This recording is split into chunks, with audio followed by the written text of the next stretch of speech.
Hey, how y'all doing? Jeff from Dreaming of Your Next Hook said. This video is dedicated to my cousin Gina, who passed away from COVID.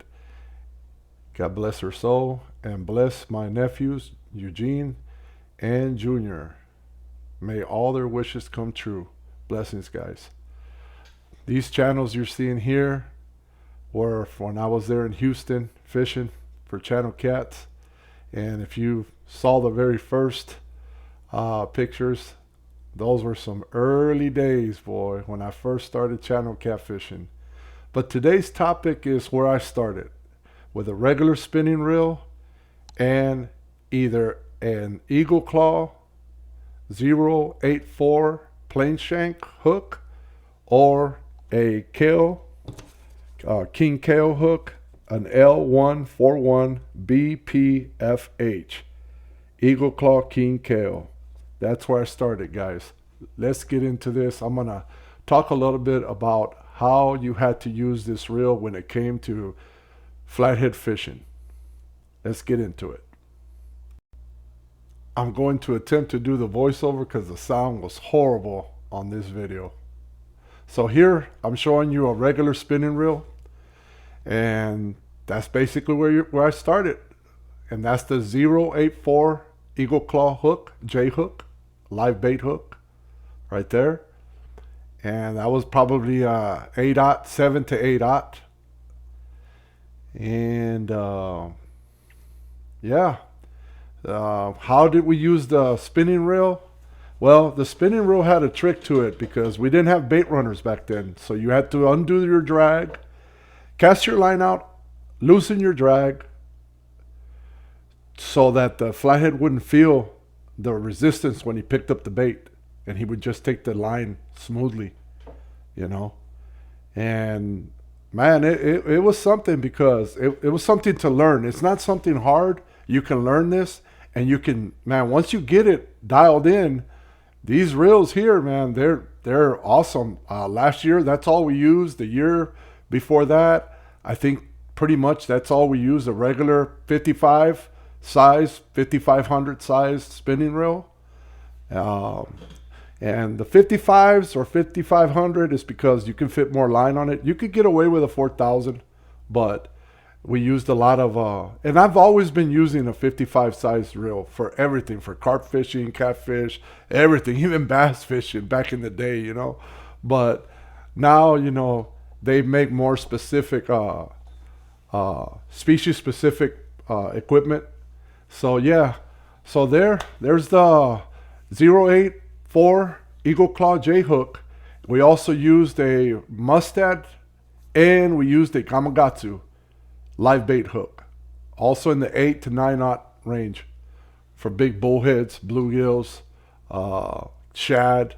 But the key was to loosen your drag after you cast it, have it nice and loose where the fish would pick up the bait and just take off with it, and not, you know, sense that something was wrong. Now, later on, the saltwater pretty much introduced us to the bait runners, where you have a front drag, you have a back drag that works with your bait runner when the bait runner is engaged. When it's disengaged, you go back to the front drag, but it's the same system.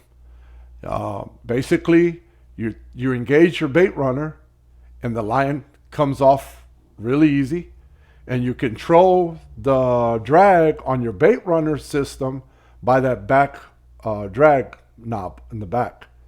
So when you have your bait runner active, you have to use your back drag. So yeah, so you would engage the bait runner, and that line would come off really easy, really nice, you know. But like I said, if you get real good with the regular spinning reel, and like me, I've used them for so many years that I don't have to fish with a bait runner. But yeah, your drag in the back right there, I'm pointing at it, it's only being used when you have your bait runner engaged, when you have the button up like that, where your line's really loose. You can put more tension to it. You can, you know, tighten your drag. But once you disengage it, it locks in. That's when you set the hook, you know. But that's how the bait runners worked. That's how they work today. You can also use a bait caster too. But if you get good with the regular 5500, no bait runner on it, you can get pretty good with it and do really good. Here I picked up the Gamakatsu. That was the one I just put down was the Gamakatsu. That's what the Eagle Claw, the 084. The other one's the Gamakatsu live bait. And like I said, that's the kale hook, the king kale hook right there.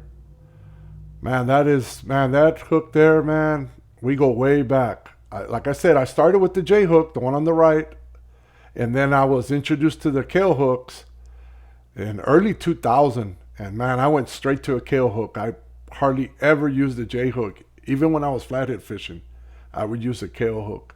Every so often, I would use a Gamakatsu or the 084 Eagle Claw plain shank hook.